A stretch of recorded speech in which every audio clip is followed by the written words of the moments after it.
Hey, well, I'm Jill Lanning, and I've got the good fortune to be joining FAB in January as the new Chief Executive, taking over from Paul Ellis. Quite a challenge, quite a actor to follow, and really looking forward to it because I was in an awarding body until about 3.5 years ago, and then I've been working outside the awarding sector for the last 3 years, so that's been quite interesting as well. What that did was took me away from qualifications. In fact, my first meeting at the where I was working at the Learning and Skills Network, I was told that qualifications get in the way.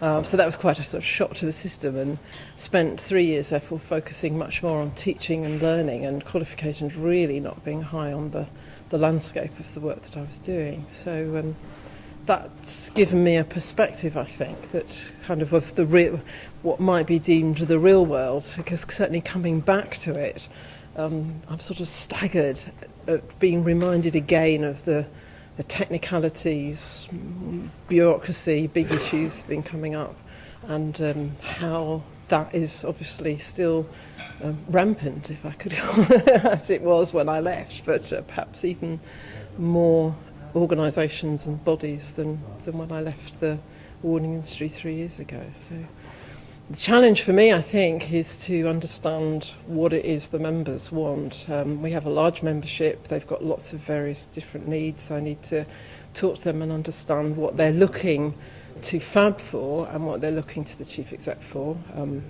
because it's very important that we reflect their concerns. So that in representing the awarding industry, we can make sensible proposals. If you're looking for what those sensible proposals might be, I think I'd want to keep coming back to what awarding bodies offer to the piece. What is it they offer to what used to be deemed as public value? But it's that issue of actually, at the end of the day, we're critical to learners' achievement and recognising the learning that's going on. Points been made about linking curriculum to qualifications, and I think it's just so important that teaching and learning and achievement from learners of all ages has to be recognised in some way, and if that's units and qualifications, then that's absolutely what we do centrally as awarding bodies.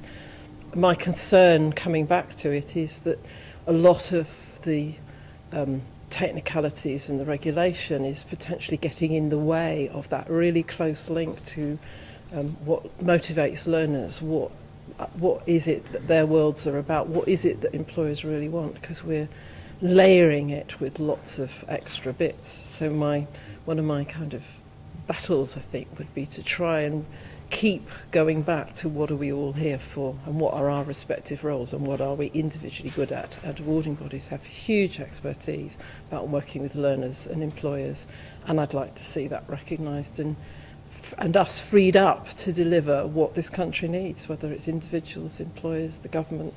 We can do it, but I think we're being shackled at the moment. So bold statement, but also need to look at what services FAB can give to members. We are a representative organisation, membership organisation.